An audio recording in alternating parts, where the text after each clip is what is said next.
nós devemos ver rapidamente o que consiste a vontade dos anjos para depois estudar o funcionamento, o modo como se dá o seu relacionamento mediante a comunicação.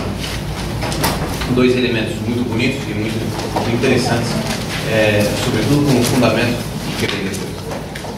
Bem, nós, segundo a definição do catecismo que estamos seguindo, nós temos então seres que são criaturas puramente espirituais, dotadas de inteligência. E vamos acrescentar um ponto.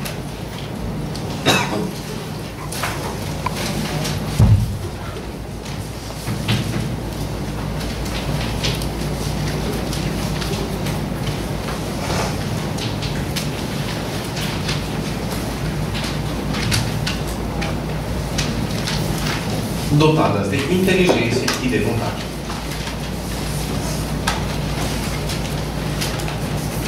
Creio que chegamos a levantar aspectos desse tema de manhã, mas é o caso de considerá-lo agora, que é que a liberdade, o livre-arbítrio, depende da capacidade intelectiva.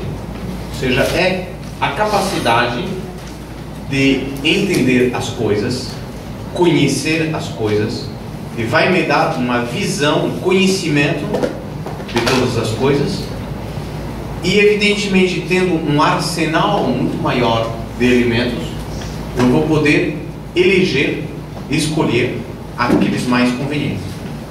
Portanto, quanto maior a compreensão que eu tenho das coisas, quanto mais profundo o conhecimento que eu tenho das coisas, quanto mais rico os conceitos que eu tenho a respeito das coisas existentes, muito maior será também a minha liberdade, o meu livre-arbítrio. E, portanto, muito mais perfeita a minha eleição. A eleição que eu faço dos meios. Bem, isso se fundamenta naquele princípio de São Tomás, segundo o qual toda natureza se inclina para o bem. Toda natureza se inclina para o bem. A gente vê isso nos animais, a gente vê isso nas plantas, a gente vê isso até nos minerais, o modo como o sol ilumina. Ou seja, toda a natureza é ordenada para o bem. E a natureza intelectual também, desde que seja fiel à sua natureza. E essa é uma das consequências do pecado, é a deformação que o homem produz na sua própria alma quando ele age mal. Porque a sua própria natureza inclinada para o bem, a partir do momento em que entra o pecado, fica com uma certa deformação. Bem, portanto, a maior liberdade consequente de um maior intelecto dá também uma maior capacidade de merecer. Por quê?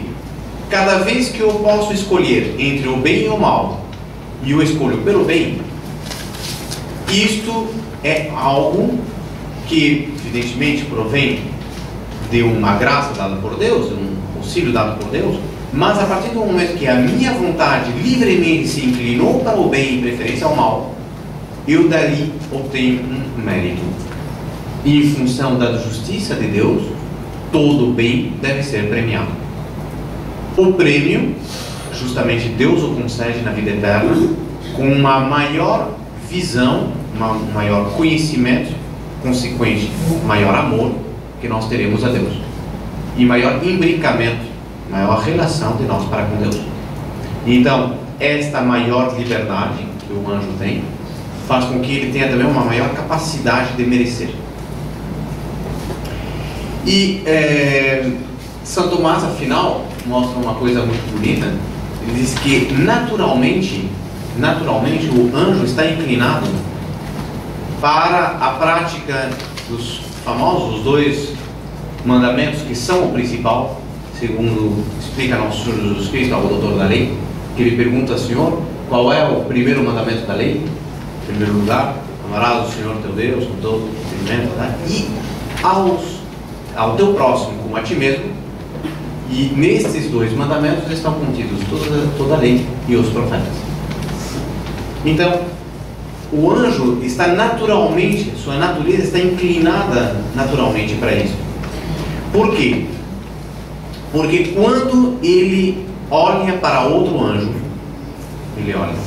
dirige seu intelecto para outro anjo, ele de tal maneira o conhece com tal perfeição, e conhece tão perfeitamente a relação deste anjo com Deus, nota ao mesmo tempo uma tal semelhança daquela natureza, né, do anjo, daquele outro anjo, com a sua própria, conhecendo-se perfeitamente como ele se conhece, que por esta identificação surge o tal amor ao próximo de modo natural no anjo. Perdão? A bem-querença, sem dúvida. E é o que deveria existir entre os homens se nós fôssemos sempre bons e perfeitos. Eu vou dizer mais, se nós nos conhecêssemos como somos. Santa Catarina de Siena costumava dizer que se nós, que não temos esta visão, mas pudéssemos ter a visão do sobrenatural, por onde fôssemos capazes de enxergar a presença de Deus nas almas e, portanto, a graça atuando numa alma, se nós pudéssemos, portanto, enxergar uma alma em estado de graça,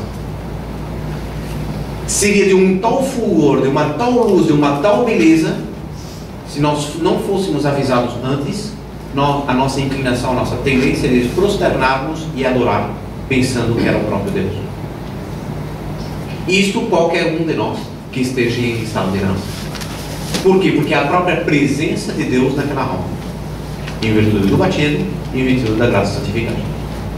Se esta é a beleza de toda alma em estado de graça, se nós pudéssemos viver em função desta graça, ou seja, se nós pudéssemos viver, nós temos obrigação de viver assim.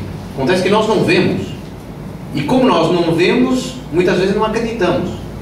Quando alguém vem exercitar nossa paciência, prometendo grandes retribuições para a vida eterna, e vem aquela pessoa que eu não aguento mais, então quando vem aquilo, como eu não vejo a presença da graça nela, porque os meus olhos não dão para isso, porque ver a graça seria ver um aspecto de Deus, e ver a Deus, os nossos olhos carnais nunca verão, nós veremos com um empréstimo da visão do próprio Deus no céu.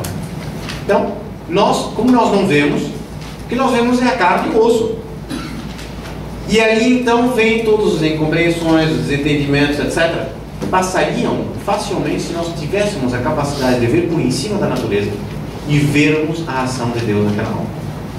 E é por isso, muitas vezes, que alguns santos, Dr. Luiz, que não vejo aqui, que perguntava a respeito da visão que os santos têm, muitas vezes a graça que os santos recebem de Deus é de ver de algum modo, que não é um verdadeiro ver, mas é um ver de algum modo a graça agindo nas pessoas.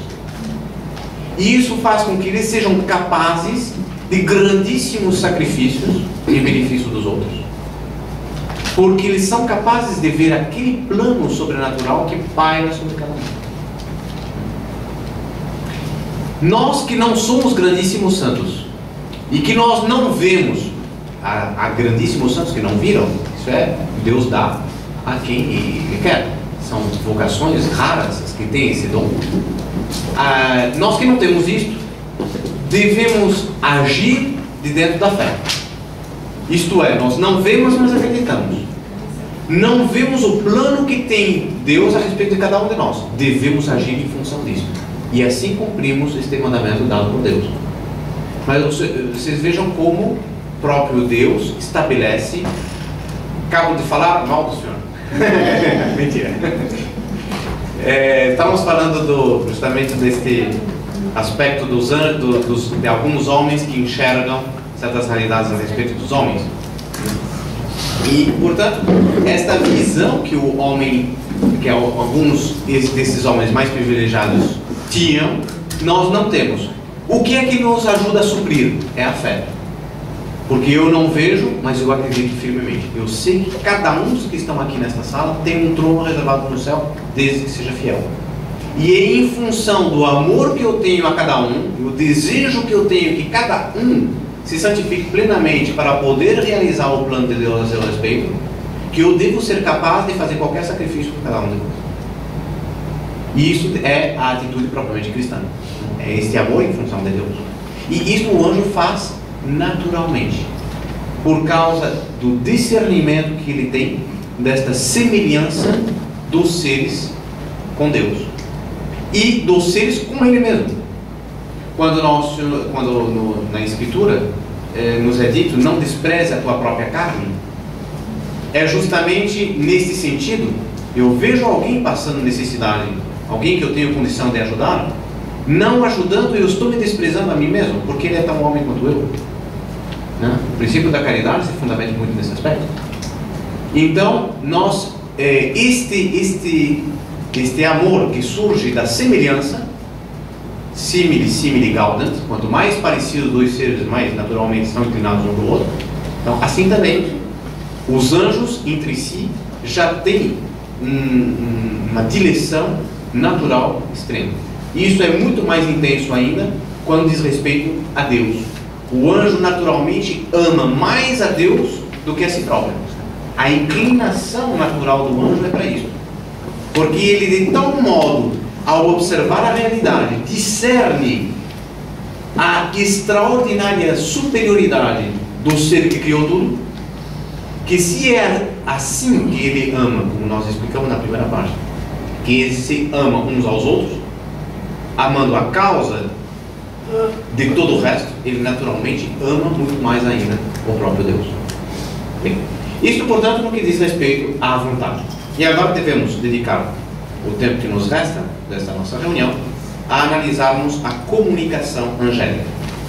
Nós vamos pular para a questão 106 da Súmula Teológica, toda ela dedicada à comunicação dos anjos. Comunicação dos anjos que não se dá pela voz, não se dá pela leitura. Anjo não lê jornal, nem assiste televisão, ainda bem. Ficaria bom por exemplo.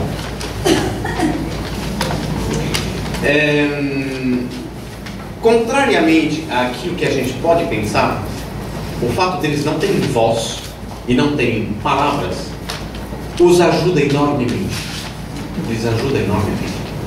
Ainda durante o intervalo, a senhora me perguntava distinção terminológica entre alma e espírito. Não vem aqui ao caso, mas a nossa linguagem, eu dizia para ela, a nossa linguagem é uma convenção. Cada uma dessas palavras nós nos entendemos porque em algum momento histórico alguém decidiu que tal palavra quer dizer tal coisa. E eu vou fazer equivalências. E a prova que é a mera convenção é que quando eu vou mudar de língua, eu vou falar em outra língua, eu tenho que utilizar outras palavras para dizer a mesma coisa. Então, eu vou pegar mesa, em francês eu vou ter table, em inglês vou ter table, e cada objeto que eu vou ter, em várias línguas, vão assumir vocábulos diferentes. E isto que é um instrumento, digamos, extraordinário para podermos nos comunicar adequadamente. A linguagem, coisa fantástica, muitas vezes acaba sendo um empecilho.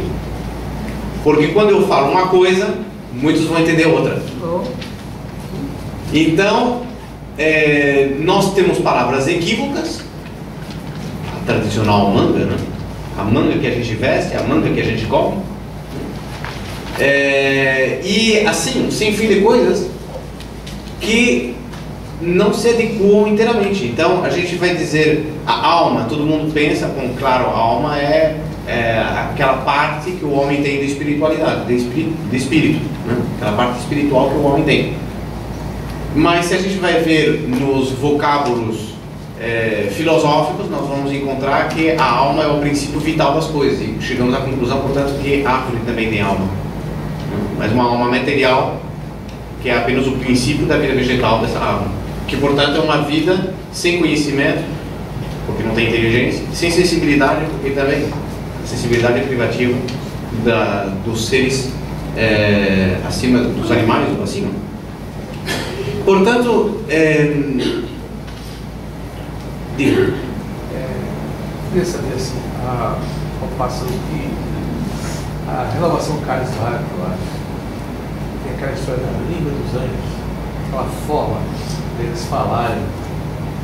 Como é que, no entanto, você pode explicar a respeito disso? A língua que as pessoas estão fazendo? É que, na realidade, mais uma vez, os anjos não têm língua. E precisamos, para entender bem o problema da língua, ou seja, da comunicação angélica, nós precisamos voltar a considerar o que é a mente angélica, que não trabalha com palavras, não trabalha com sons, com imagens, trabalha com conceitos puros.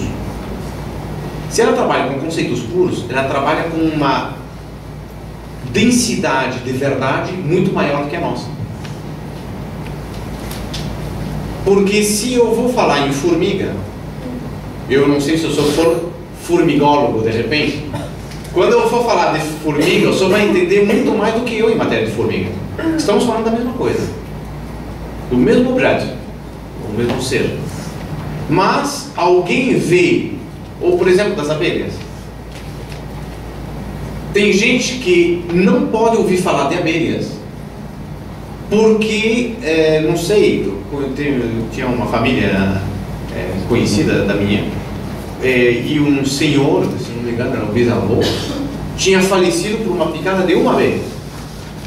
Então, claro, todo mundo na família tinha pavor de abelha. Coitado desse senhor, era alérgico, correto? E uma pessoa alérgica à abelha pode ser picada uma vez e já morre, né? Outros podem ser picados muitas vezes e não acontece nada. Então, depende muito da constituição de cada um. Mas, portanto, alguém vê a abelha com aquele elemento negativo que entra na minha casa para ofendê-la. O outro vai dizer, não, a abelha é a solução da minha vida, porque eu não posso comer açúcar, então eu tomo mel. Então, na minha casa, tudo é doce graças ao mel. A abelha é para mim a grande produtora da minha felicidade. Uma pessoa que estuda botânica vai dizer, não, a abelha é fundamental para o equilíbrio do planeta, porque a abelha é o maior agente polinizador, né? etc, etc. Então, cada um está falando uma coisa diferente. Estamos falando do mesmo ser, mas nós o vemos por aspectos diferentes, que não deixam de ser verdadeiros. Quando o anjo fala em língua, a abelha é aquele conceito total, completo, perfeito, verdadeiro. É aquela visão por intuição inerrante qual nós falamos. Por quê? Porque o anjo tem, já na hora da sua criação, o conceito completo das abelhas, tudo que as abelhas podem fornecer, tudo que as abelhas podem fazer, o modo como elas agem, o porquê que elas fazem, qual é a consequência do que elas fazem, por que elas podem fazer ou não fazer, tudo isso está na cabeça do anjo na hora que ele é criado.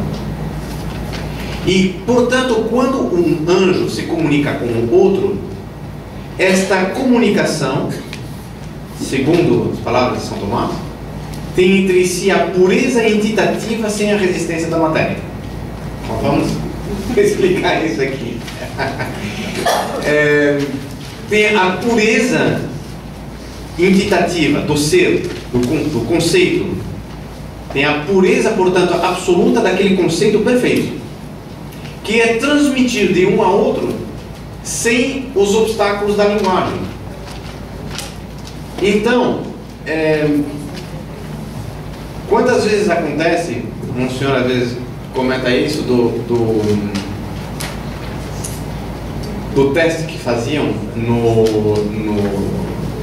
quartel, onde ele estava quando jovem, que um dia fizeram uma experiência com os soldados para eles mostrar qual é a importância da comunicação. Pegaram todo o quartel, não tem nem tanto de homens, e colocaram em torno do quartel, fazer o bloco do quarteirão. Colocaram um homem, um do lado do outro, um do lado do outro, um do lado, e fecharam o quarteirão. Aí chegou o coronel, e para o primeiro homem, na porta do quartel, ele deu uma ordem: olha, transmite aos outros, reunião amanhã, né, tal horas assim, no pátio tal, passa para frente. Um contou para o outro, contou para o outro, contou para o outro, contou para o outro, contou para o outro. Quando deu a volta, chegou no primeiro, não tinha absolutamente nada mais a ver. Era qualquer coisa menos aquilo que tinha sido mandado. Imagine numa guerra a dificuldade que uma comunicação dessa traz. Que o mando diz, olha, sobretudo não ataquem. Aí chega lá o caporal lá na frente e olha, ele diz que é o momento de atacar mesmo. Resultado do desastre. Resultado do desastre. Então, a comunicação humana é muito delicada, porque é preciso saber, sobretudo imagine o que deve ser, não sei como é que eles fazem, mas imagine o que é a coordenação de uma força pacificadora da ONU, não sei o quê, que são obrigados a coordenar várias nacionalidades. Não sei como é que eles fazem para evitar o caos, porque se isso é um problema de um a outro dentro da mesma linguagem, imagine quando a gente tem que traduzir para outra língua. Não sei. O fato é que no anjo não acontece. Não há possibilidade de engano na linguagem dos anjos, porque o anjo passa não uma frase, ele passa um conceito. Por isso ele não tem o que se chama resistência da matéria, ou seja, ele não tem este elemento debilitador, que seria como, vocês têm algum engenheiro elétrico aqui, nós sabemos que colocamos uma bobina, colocamos um fio, um voltímetro, e nós podemos medir bem exatamente que a cada X metros de fio, a tensão elétrica diminui em algo. Quando chega no final, já não tem mais energia. Mas por que isso? Porque há um desgaste da energia com o percurso da matéria. A resistência. A resistência, é exatamente isso. Agora, o que acontece é que esta resistência da matéria não existe na comunicação angélica, porque não tem matéria. Vai direto. Está bem claro este ponto? Alguma dúvida? Bem. Então, o fundamento da iluminação, a iluminação é justamente este conceito que foi cunhado pela teologia, mas uma palavra de convenção, para referirmos à comunicação entre os anjos. Nós vamos ver que é uma palavra bem escolhida, porque justamente funciona à maneira de uma luz que eu transmito, mais ou menos como justamente uma pessoa que entra numa sala e onde eu não vou descrever para ela uma sala escura, tudo escuro, não vemos absolutamente nada. Eu tenho duas possibilidades. Uma é, eu estou, vamos supor, com lentes infravermelho, estou vendo tudo, então eu vou descrevendo para ela o que tem. Então dentro, você tem no centro, você tem uma mesa, não, bom, é no centro, é no sentido longitudinal, né? Na profundidade está no fundo, né? Então tá bem colado na parede, atrás tem um quadro negro, né? Não é quadro negro, na realidade a tonalidade é verde, né? Mas é aqueles quadros, vocês sabem o que é, né? Que a gente escreve em cima, é isso aí. Então, imagine que eu fosse descrever para vocês, de olhos fechados, tudo que existe aqui dentro. Se algum de vocês fosse bom desenhista e tentasse colocar num quadro o que eu descrevi aqui, bem possivelmente seria muito diferente da realidade que nós estamos tendo, porque a comunicação é muito difícil. Entretanto, imagine que eu pegue uma luz forte e eu acendo um spotlight em cima de uma área dessa sala. Vocês estão de olhos abertos, não vê nada, tudo escuro. Eu estou iluminando um aspecto. Vocês veem diretamente. Eu estou iluminando a cena, mas vocês veem diretamente. Não tem possibilidade de equívoco. Então, isso é praticamente o que uma imagem para representar como é que a comunicação dos anjos se faz entre si. Eles iluminam. Bem, e o fundamento desta iluminação se baseia na sua hierarquia. Pois como alguns estão mais altos e veem mais perfeitamente, o que eles veem a mais dos que estão abaixo é justamente o que eles vão transmitir para os que estão abaixo. E, portanto, nós devemos, isto é segundo a expressão de São Dionísio do Areopagita, que é quem mais trata em profundidade esse tema da iluminação, da comunicação angélica, São Dionísio vai utilizar essa expressão que eles recebem esta iluminação, os anjos, na medida das suas aptidões. Ou seja, quanto mais aquele anjo tem uma aptidão boa, grande, capaz, ele vai conseguir aproveitar melhor esta iluminação. Podíamos, como imagem, utilizar aquelas fontes. Estou pensando em concreto nessas fontes que estão na Praça de São Pedro, né, mas que existem outras até mais elaboradas do que esta, em vários aspectos da arte italiana, onde nós temos um jato de água que enche um primeiro recipiente, o que transborda desse recipiente vai encher o segundo, e vai encher o terceiro, e assim sucessivamente em vários pratos.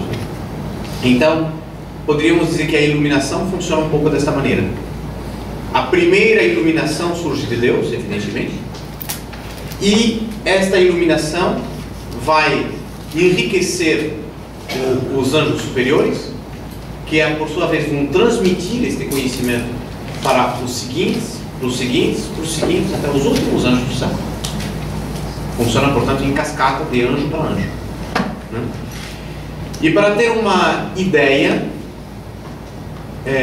esta comunicação é perfeita no que diz respeito à transmissão, mas nem sempre no que diz respeito à recepção. Por quê? Claro, por causa das aptidões que são diferentes. Então, para dar um exemplo, não sei se todos conhecem bem como funciona um vitral.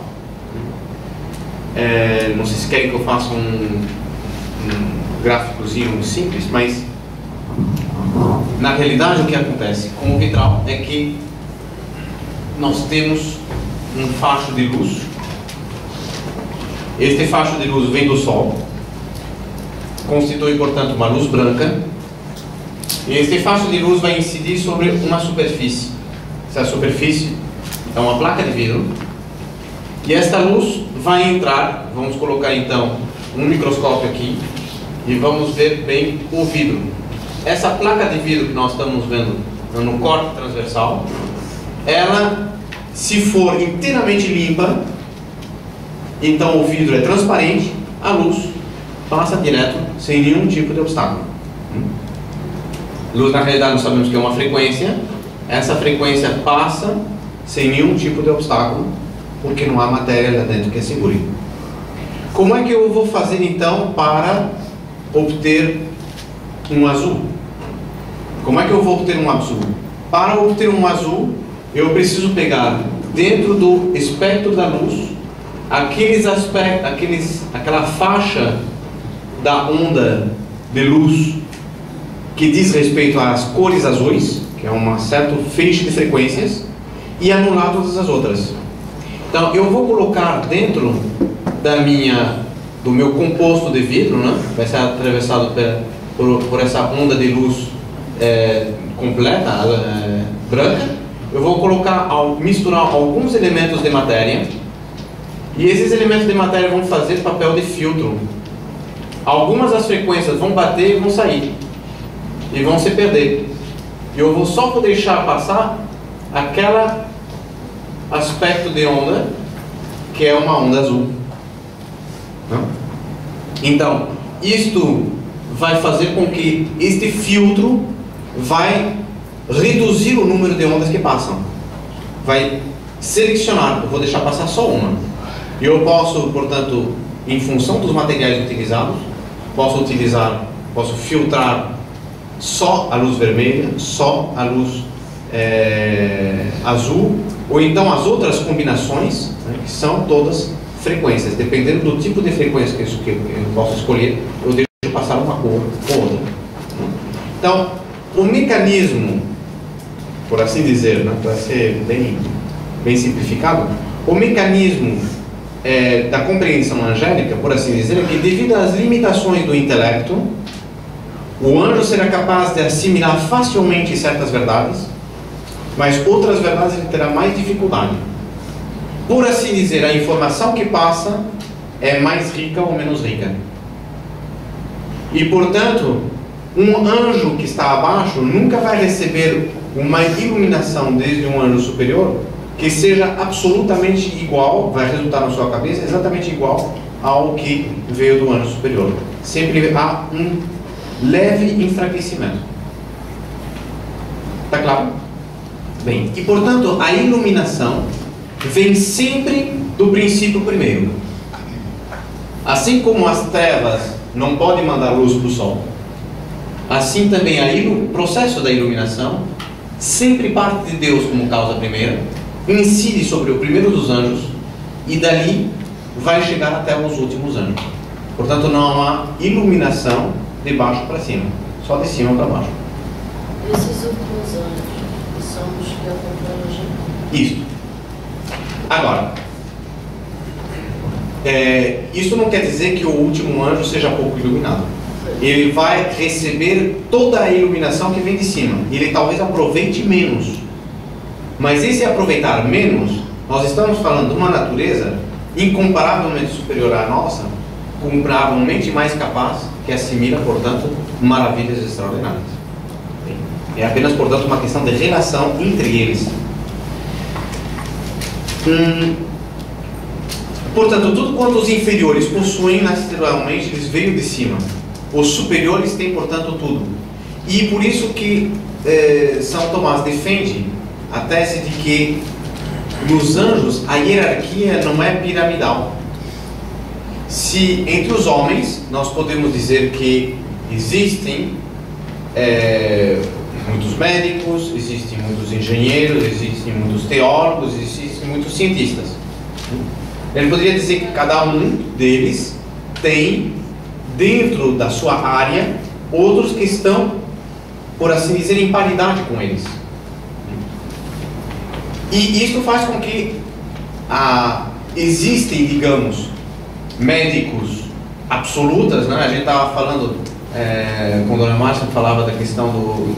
Imagine se a gente fosse trabalhar a serviço de um prêmio Nobel, né? Então a gente ficaria contentíssimo, porque o cientista que trabalha debaixo das ordens do prêmio Nobel, claro, então a gente teria o prêmio Nobel no alto da pirâmide. Nós temos alguns junto a eles que estão os melhores do mundo, mas não chegaram a prêmio Nobel. E depois nós temos os outros que aprenderam desses, etc., até o pessoal que, enfim, está estudando cada um em casa. Mas a cada um desses níveis existe uma certa paridade entre esses que estão no mesmo nível. Entre os anjos, não. A hierarquia dos anjos, segundo São Tomás, é linear. Por causa justamente deste aspecto. Que como todo anjo superior tem tudo que tem os inferiores, mas não tem o que tem os superiores, a hierarquia no céu é uma linha. É uma linha, ou seja, sempre todo anjo está inserido dentro de uma espécie de corrente que vai desde o primeiro anjo até o último. E portanto tudo se passa nesta corrente. Está claro? Como? Bem,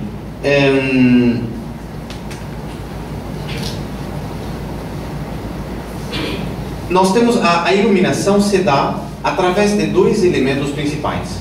Isto é interessante porque vai reaparecer no terceiro dia na relação, não me lembro quem tinha feito a pergunta, foi o doutor, talvez, como é que os anjos iluminam os homens, é uma relação, foi isso que fez, não? Então, nós vamos ter bem exatamente a resposta a este ponto, que é como é que os anjos entram em relação conosco, também através da iluminação. Como é que se dá a iluminação? A iluminação se dá, segundo São Tomás, em dois aspectos principais. Um é pelo fortalecimento da potência intelectiva e o outro a semelhança da coisa conhecida. Vamos explicar esses dois elementos. Quando eu sou um mestre, estou ensinando, e eu tenho um aluno, eu tenho dois modos de ensiná-lo, dois modos de transmitir conhecimento para ele. Transmitir conhecimento não bem, dois modos de fazê-lo progredir no seu conhecimento. Um é ajudá-lo a tornar-se mais inteligente, fortalecer a inteligência dele. Eventualmente, eu vou fazer uma análise psicológica, vou ver quais são os pontos fracos da sua psicologia e sugerir alguns exercícios que vão lhe ajudar. Muitas vezes a psicologia se baseia nisso.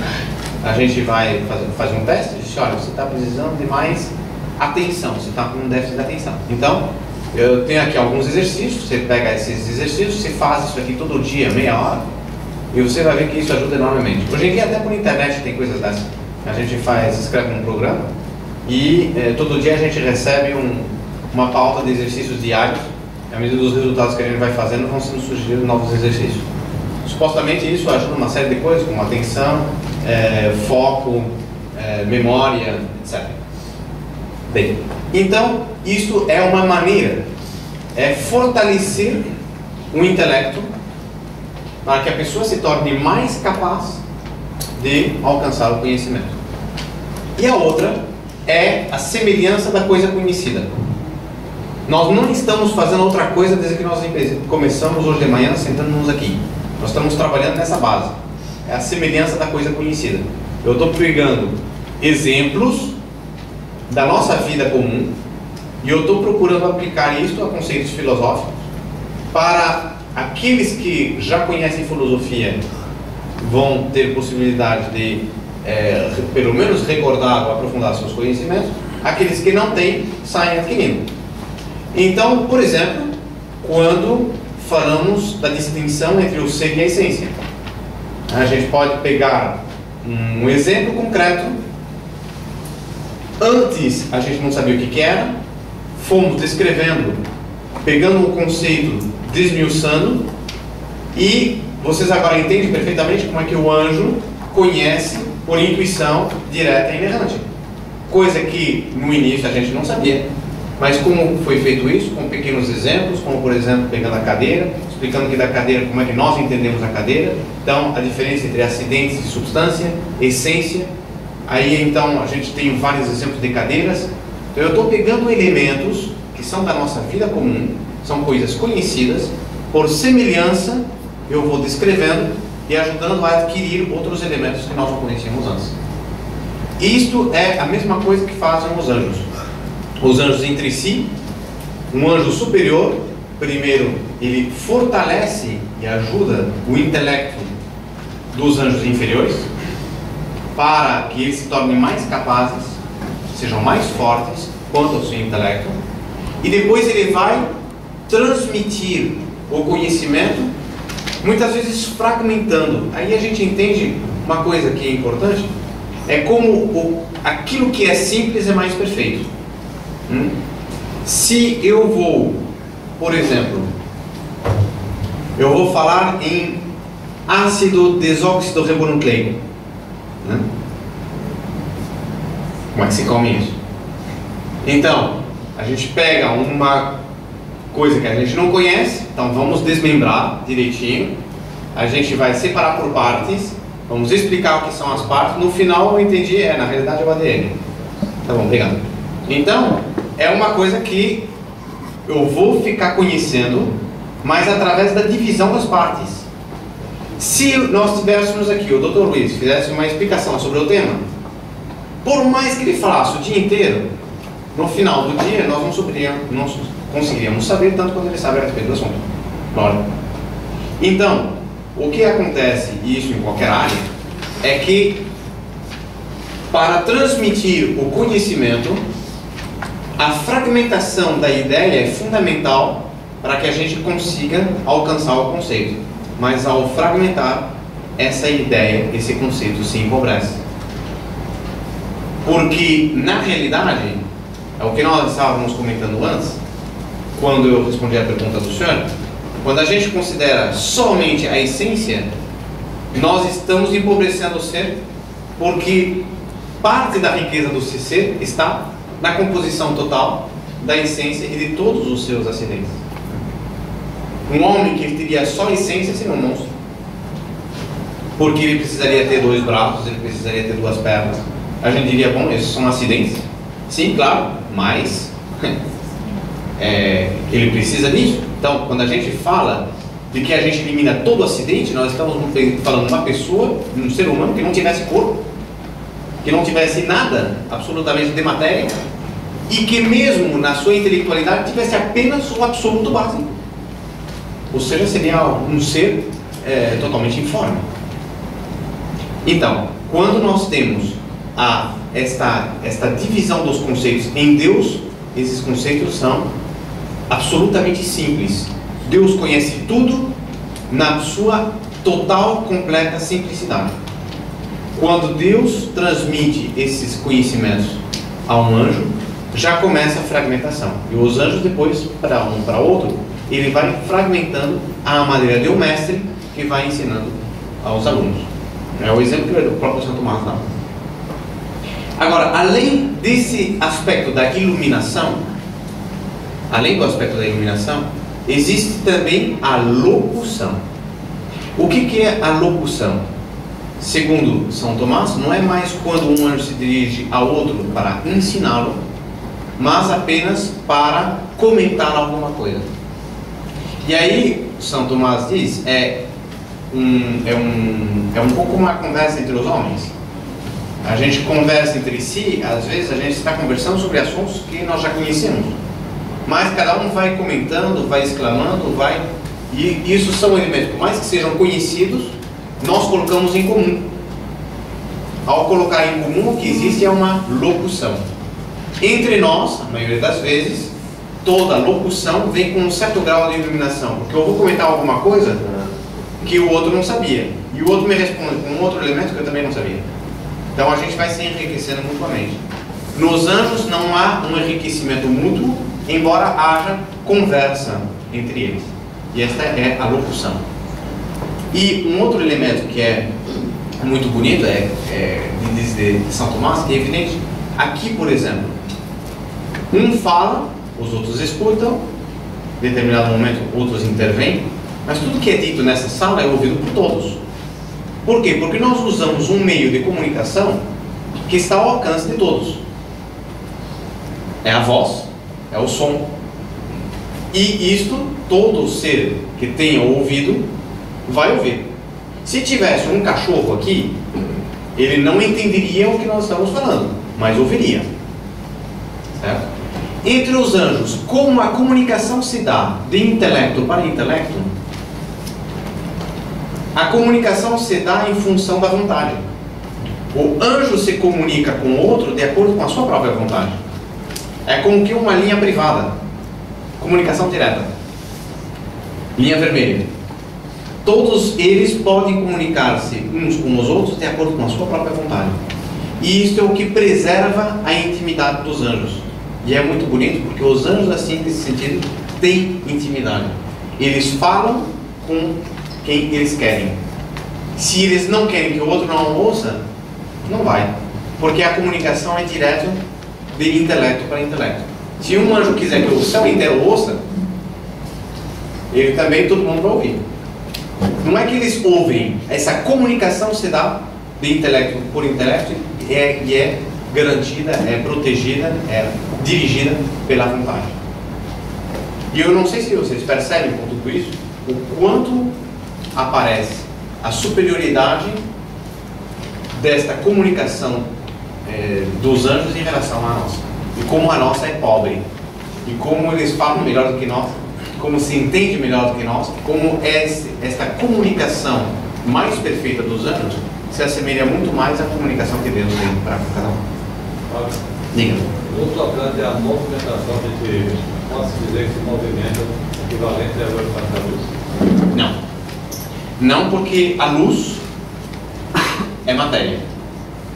Por mais que seja rapidíssima, a velocidade da luz será sempre condicionada pela matéria. Os anjos não têm matéria. Os anjos são por espíritos. E aí se põe o problema: onde se encontra o espírito?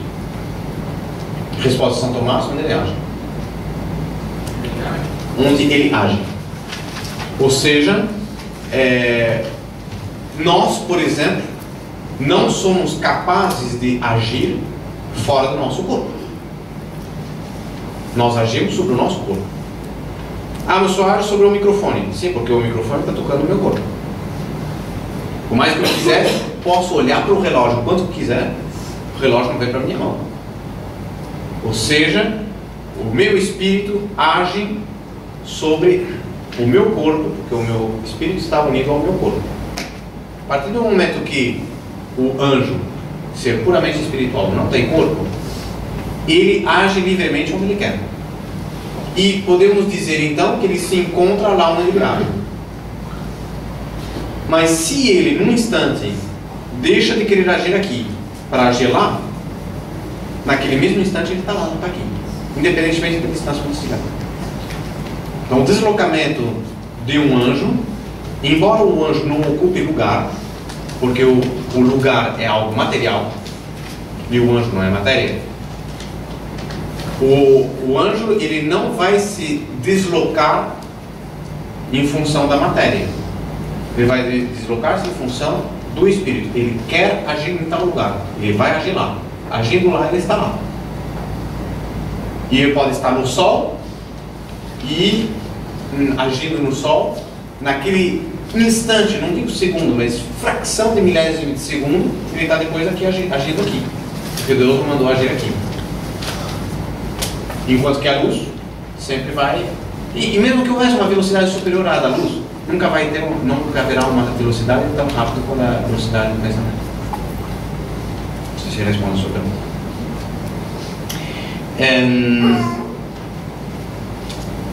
Agora, o último ponto é se é tal o conhecimento, se é tal a superioridade de um anjo em relação ao outro, se é tal a capacidade de transmissão, de linguagem, de comunicação que tem um anjo em relação ao outro. Um anjo pode mover a outro a agir de determinado modo. Ele pode influir, portanto, sobre a vontade do outro. Entre os homens é assim. Entre os homens nós estamos acostumados a acreditar algo como verdade. De repente chegamos numa aula de física e se nos demonstra exatamente o contrário do que a gente achava. A gente passa a acreditar, porque aquele lá está ensinando, imagina que ele saiba, não? Portanto, eu vou acreditar no que ele fala. Mas isto é uma adequação da minha vontade àquilo que foi exposto pelo professor. Não é que o professor entrou na minha mente e mudou a minha vontade. Isso vai entrar muito mais no campo da moral. Eu estou acostumado a roubar, porque eu roubo desde criança. E chego um dia na catequese e o padre me diz: não, roubar é feio, roubar é pecado. Ah, bom, então não vou roubar mais. A minha vontade mudou porque o padre, por alguma espécie de mecanismo estranho, entrou na minha mente e mudou o que tem lá dentro? Não, simplesmente me explicou uma coisa. E então eu livremente assumi de mudar o meu procedimento porque me di conta que estava errado. A mesma coisa acontece com os anjos, embora não do ponto de vista moral, porque claro, os anjos hoje em dia já estão inteiramente fixados no bem. Mas, isto sim, os anjos eles não movem a vontade do outro. Nenhum ser pode mover a vontade do outro. A vontade sempre é soberana. Só Deus pode mover a vontade. E isso vai ser muito importante quando nos relacionarmos com a parte, estudarmos a relação dos anjos com os homens, porque ali nós vamos ver que o demônio, por mais forte que seja, nunca pode nos mover para o mal. Nunca poderíamos chegar para Deus dizendo: a culpa foi dele, porque ele me tentou. No caso da possessão. No caso da possessão, é interessante o caso que o senhor levanta, porque no caso da possessão é muito característico disso que eu estou dizendo. O demônio adquire poder especial sobre o seu corpo, nunca sobre a sua alma. Quer ver uma prova disso? Houve santos que ficaram possessos.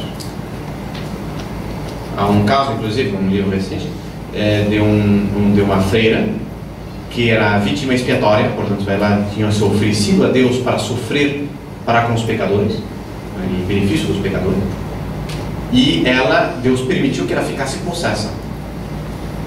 Então o demônio agia no corpo dela, era uma possessão horrorosa, e ela sofria inenarravelmente com isso. Mas enquanto o corpo dela fazia coisas como, por exemplo, tentar a profanação do Santíssimo Sacramento, coisas dessas, quando ela entrava nessas crises, ela interiormente rezava a Deus e, enfim, se unia espiritualmente com Deus.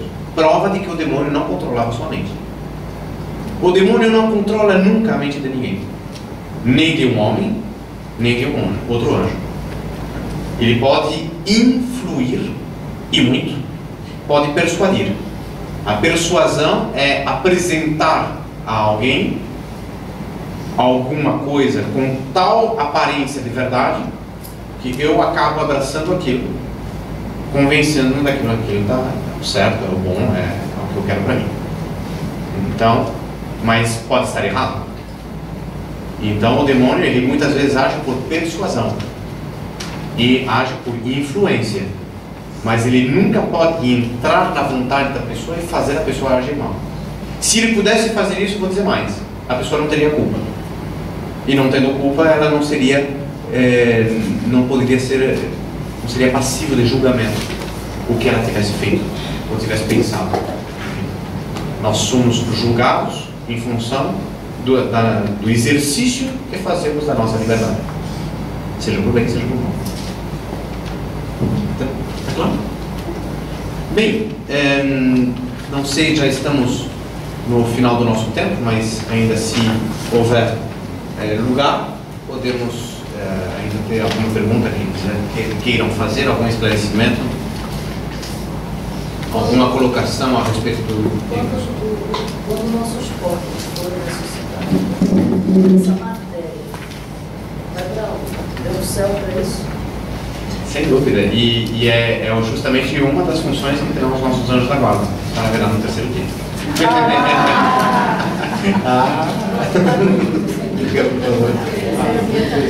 Eu não sei se vai ser no terceiro dia também. Já estou vendo que tem muita coisa ficando para o terceiro dia. Espero que 24 horas serão suficientes. Parece que São Tomás fala do pão dos anjos, né? Esse pão dos anjos parece uma ligação aí com a Eucaristia, mas os anjos, eles comungariam o que? Espiritualmente, como seria essa... Isso é tratado por São Tomás e ele mostra, né, que são essas reversibilidades da criação. Deus se compraz muitas vezes nisto, em que algumas naturezas sejam extraordinárias e, por outro lado, não lhes sejam dadas certas coisas que é dadas às inferiores. Isso provavelmente terá sido um dos grandes elementos da prova dos anjos, portanto da sua definição em relação ao seu futuro eterno, que quando Deus, depois de ter criado tudo, se preparava a criar o homem, terá provavelmente indicado aos anjos qual era a sua vontade, o seu plano, e portanto a redenção. A redenção significa a prévia encarnação, e a encarnação significa que Deus, na sua segunda pessoa, se uniria hipostaticamente, ou seja, no suporte de outra natureza. Segundo esses santos, e não são poucos, imediatamente Lúcifer teria dito: veja só, eu sou a mais alta criatura de todas, porque os anjos são, de todos os planos que vimos hoje de manhã, é o mais alto plano da criação natural. A graça já é plano sobrenatural. Portanto, eu sou parte da hierarquia mais alta. Dentro dos anjos, eu sou o primeiro. Se Deus vai se unir com uma criatura, Ele vai unir-se comigo. Bem-aventurado sou eu, né? Bem, e o fato de saber que Deus não se uniria a Ele, mas se uniria a um ser humano de uma natureza inferior à dele, já teria sido o primeiro motivo de inconformidade de Satanás para com o plano de Deus. Pior ainda, quando depois expresso que nosso Senhor Jesus Cristo seria um homem, e portanto de uma natureza incomparavelmente abaixo do anjo, ainda na sua parte divina é Deus, portanto ainda daria para conceber que tivesse que obedecer-lhe. Mas aí dizer que este homem Deus nasceria de uma virgem, que esta virgem, aí sim, 100% humana, e apenas humana, seria a sua rainha, a qual ele deveria obedecer, aí não, aí já não servirei. Portanto, provavelmente nisto estava a raiz, terá sido esta a raiz da negação do demônio. Bem, o senhor, como eu perdi aqui? Pão dos anjos. Perdão?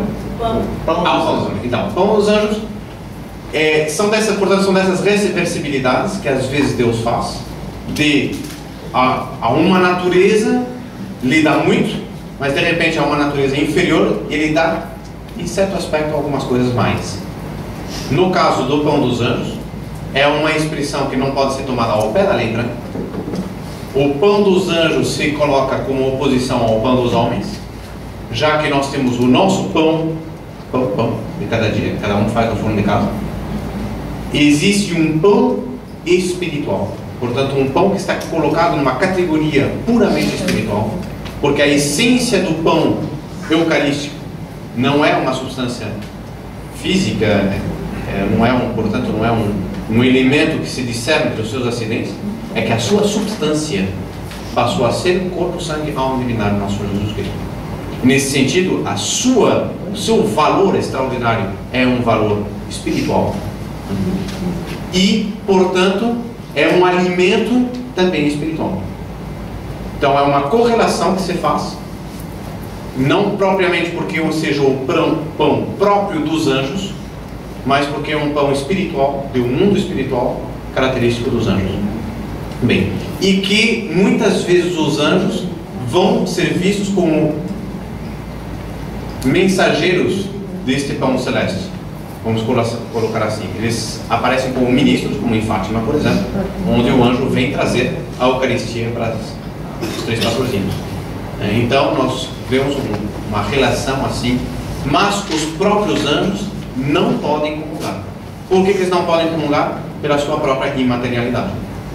Nosso Senhor Jesus Cristo quis vincular esse sacramento extraordinário a uma matéria, e portanto só podem beneficiar-se dele aqueles que são dotados de matéria. Bem-aventurados nós. Só que evidentemente aí é uma outra questão toda muito complexa, mas é que segundo alguns são raros, vamos colocar assim ao inverso, são raros os teólogos que defendem que no céu perdure a Eucaristia. Até porque a Eucaristia é um auxílio para a nossa vida nesta terra, para vencer as dificuldades nesta terra, um alimento espiritual para a nossa vida temporal. E segundo isto, portanto, são poucos os espiritualistas que defendem que no céu usá-lo, mas são poucos que defendem que no céu haja Eucaristia, porque a Eucaristia torna-se, de um ponto de vista prático, digamos, direto, de aplicação direta, não é necessária para alimento de uma pessoa que já encerrou seu período de prova. Por assim dizer, os anjos não teriam necessidade da Eucaristia. E isso é contestado por outros. Não sou eu que vou me meter nessa briga. como nos anjos existem hierarquias, existem também subordinados, ou seja, um anjo de maior escalão teria subordinado a ele alguns outros anjos menores. No caso de Lúcifer, ele levou uma legião com ele, ou seja, essa legião eram fiéis a ele, porque deviam alguma ordem ou ser superior a ele, não puderam ficar do lado de Deus ou alguma coisa desse tipo, ou eles escolheram realmente, ou poderiam mudar de lado. Não quero ficar com Lúcifer, quero ficar com São Gabriel. Não, é isso mesmo. Na realidade, a prova com relação aos anjos, devido à sua capacidade, sua excelência de intelecto, a prova deles não é como a nossa, onde quando o homem peca, ele não necessariamente tem diretamente em vista Deus, o bem e o mal. Às vezes o mal pode encobrir-se com aparência de bem. E é isto que permite uma conversão. O próprio São Paulo, quem vai dizer que ele se converteu porque ele buscava sinceramente a verdade. Ele perseguiu os católicos porque realmente ele achava que era algo ruim e perseguível. Na hora em que esta visão se reconstituiu do modo certo no caminho de Damasco, aí ele vai com que recapacitar. E todo aquele potencial natural fantástico que ele tinha, colocado antes do lado do mal, foi colocado depois do lado do bem. Se tornou um grande apóstolo que nós conhecemos. Então, no lado dos anjos, não existiu essa falta de claridade. Eles imediatamente vêm, desejam até o fim, se entregam inteiramente ao fim que eles desejaram, e portanto eles optaram. E aí está a soberania da liberdade, né? Eles são inteiramente livres, podiam ser persuadidos, podiam ser orientados, podiam ser, iluminados de um sentido ou de outro, né? Mas no fundo, a escolha permaneceu inteiramente livre. E é por isso que também o castigo foi pessoal, o prêmio pessoal. Porque eles não foram em nada, nunca um ser livre é condicionado por outro. Nem o mais de abaixo, digamos, dos anjos, foi para o inferno, pode voltar para Deus, isso foi injusto porque foi culpa dele. Não foi culpa dele, não. Culpa tua. Você viu, você tinha elementos, pôde eleger, estava livre, era livre inteiramente de escolher, você escolheu o mal. Escolheu o mal porque você quis o mal, você odiou o bem. A consequência era o destino eterno desse bem. Então faz parte da essência de Deus, não arrependimento. Absolutamente. Absolutamente. Em 3 dias não dá para dar tudo. Nós estamos tentando esforçar para dar o máximo possível. E muitas vezes eu fico com receio de dar demais, que a gente tope e depois fica pior. Mas, sem dúvida, isto é uma consequência desta visão intuitiva. Como o anjo, ele intui diretamente as últimas consequências, ele é incapaz de recapacitar, ele é incapaz de voltar atrás, ele é incapaz de conversão. Ele vai direto até o fim, com uma clarividência fantástica. Mas uma vez que ele se entregou a esse rumo, ele é incapaz de mudar. Por quê? Porque o que muda, o que faz com que o homem mude, é que a verdade aparece aos olhos dele debaixo de outra luz. Eu me dou conta que eu errei, eu me dou conta que me enganei. O anjo não pode dizer eu errei ou me enganei. Eu vi e fui. Sobre a pessoa no inferno tem esse mesmo sentimento, né? Deus, a irreversibilidade. Não, aí a reversibilidade depois da morte, a reversibilidade dos homens depois da morte se deve ao fato de estar fixado já sem o livre-arbítrio. Porque aí quando morre, a pessoa fica sem a possibilidade de mudar de vida. Como ela morreu, se apresenta diante de Deus e assim ficará fixado pela eternidade. Se fosse caso também, quando ela cansa de se redimir, ele também não aceitaria. Também não aceitaria, mas é por causa dessa fixidez que ele tem. Não está, portanto, em absoluto ligado a este aspecto da natureza angélica. As naturezas nunca se confundem. Eu acho que diga. Tem Hades? Não, diga.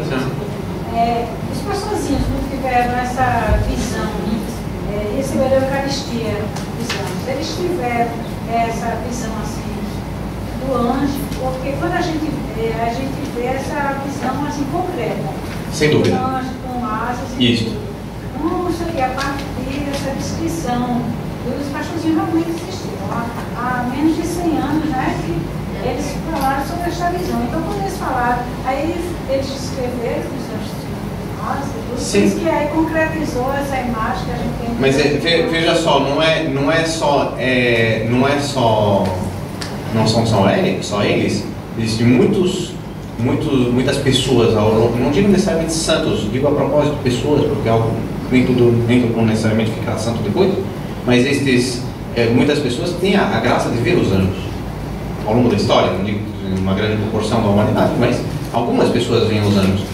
E trataremos isto mais para frente quando tratarmos dos anjos da guarda, mas Santa Catarina de Sena, por exemplo, ela foi educada pelo anjo da guarda dela. Ela via seu anjo da guarda desde a idade da razão. Quando ela acordou para si, ela tinha um senhor do lado dela, que cuidava dela, explicava, falava com ela, ensinava coisas, cuidado com isso, cuidado com aquilo, não mete a mão lá porque isso dói, fogo queima, essas coisas. O anjo educava ela. Não só educava, mas brincava no jardim com ela. E ela ficou muito surpresa quando aos 10, 12 anos de idade, não sei bem precisar em que idade exatamente, ela conversando com outras crianças, se deu conta que as outras meninas não viam o anjo da guarda. Que absurdo. Não vê? Não, as outras meninas não viam o seu anjo da guarda. Incrível. Então, até o final da vida dela, constantemente com o anjo da guarda, conversando. Ela vê como um senhor lá. Exatamente. Então, os anjos, se a senhora quiser enfim, palavra revelada, o elemento mais característico desse tipo de manifestações, a senhora vai pegar o livro de Tobias, que eu recomendo a quem queira que seja, que queira saber, conhecer um pouco o funcionamento de como os anjos se relacionam com os homens, é o livro de Tobias. Um livro curtinho, você lê numa tarde, e muito, muito bonito, cheio de ensinamentos. Agora, esse livro de Tobias é justamente um anjo, Rafael, que vai acompanhar este Tobias na sua missão e vai tomar uma tal aparência humana que o tempo inteiro, que são vários meses, o Tobias está absolutamente convencido que ele está tratando com um amigo excelente, muito sábio, muito inteligente, muito bondoso também, mas que não faz a menor ideia que seja um anjo. E ele vai dar-se conta que é um anjo apenas no final, quando o anjo se despede dele. E aí ele vai se dar conta que foi um anjo de Deus que o acompanhou. Isso mostra até que ponto um anjo pode tomar uma forma, e ele pode, como espírito, ele toma qualquer forma. Nenhuma forma vai realmente representá-lo, porque como ele é espírito, né? A fisionomia dele, ele pode mudar de fisionomia a cada momento, que ele é anjo. Nenhuma fisionomia o representa, porque a gente não pode nem sequer falar em fisionomia de cachorro, quanto menos fisionomia de um anjo. Ele não tem olhos, não tem. Então ele toma uma forma humana para estar mais ao nosso alcance, mais ao nosso nível. Matéria ou sem matéria? Tá bom. Então, aí está. O que é? É apenas uma ilusão dentro da imaginação da pessoa. Ele trabalha a imaginação da pessoa para que a pessoa tenha a impressão de que está vendo algo que na realidade não está vendo.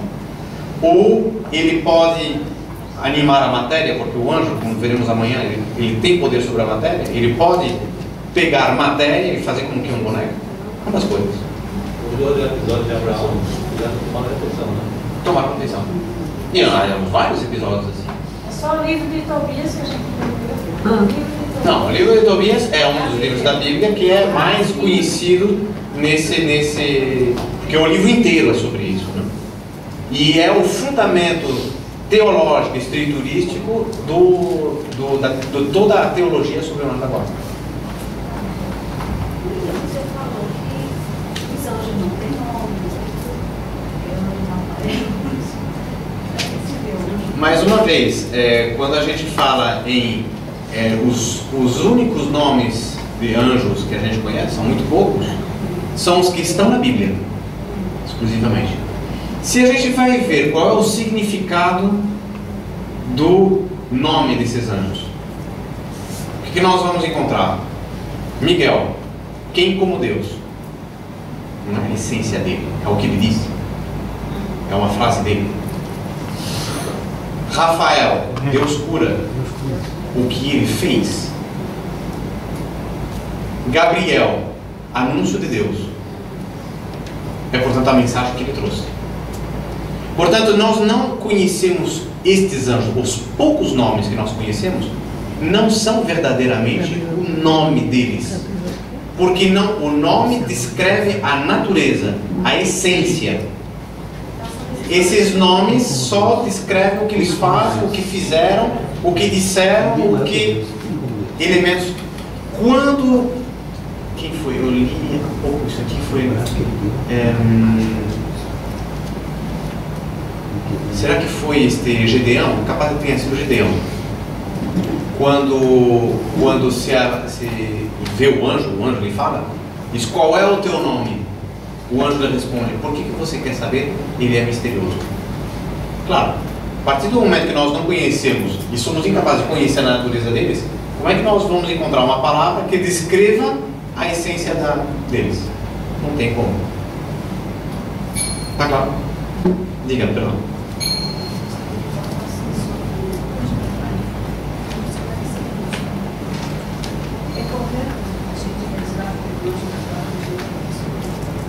Não, a Conceição está perguntando se é correto rezar para o anjo da guarda de outra pessoa.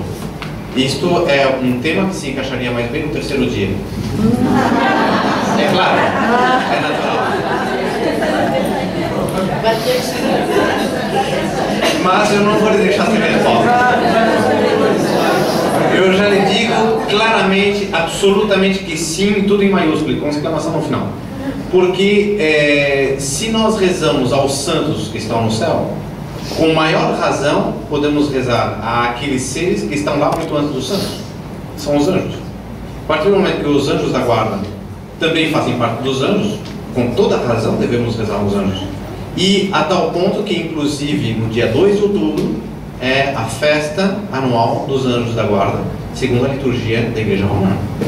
Portanto, nós rezamos a esses anjos. Com frequência devemos rezar para o nosso anjo da guarda, devemos rezar aos anjos da guarda dos outros sempre que a gente precisa de alguma coisa para os outros. E eu vou lhe fazer uma confidência: eu rezei muito nas minhas missas antes de vir aqui aos anjos da guarda de cada um, para que corretamente.